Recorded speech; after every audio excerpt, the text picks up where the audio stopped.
আপনি কি জানেন জগন্নাথ দেবের রথের প্রতিটি রঙের রয়েছে গভীর আধ্যাত্মিক অর্থ। আর দুর্গাপুরের হাজার হাজার ভক্তের উপস্থিতিতে কিভাবে পালিত হলো ইসকনের মহা রথযাত্রা 2026। চলুন আজ আপনাদের নিয়ে চলি সেই অসাধারণ ভক্তিময় পরিবেশের এক ঝলক দেখাতে। নমস্কার বন্ধুরা, আপনাদের সকলকে স্বাগত জানাই। আজ আমরা উপস্থিত হয়েছি দুর্গাপুরের অন্যতম বৃহৎ ধর্মীয় উৎসব ইসকন দুর্গাপুরের শ্রী শ্রী জগন্নাথ দেবের রথযাত্রা 2026-এ।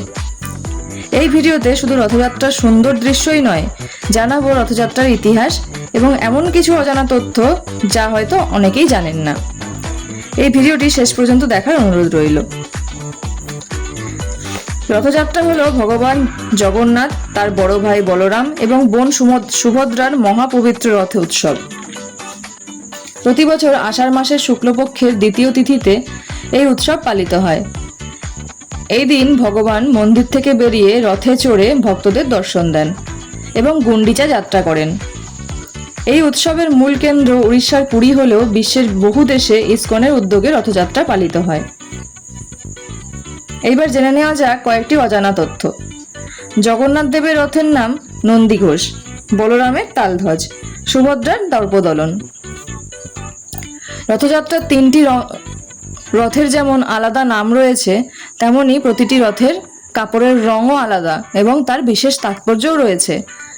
জগন্নাথ দেবের রথের কাপড়ের রং লাল হলুদ, বলরামের রথের কাপড়ের রং লাল সবুজ, সুভদ্রার রথের কাপড়ের রং লাল কালো।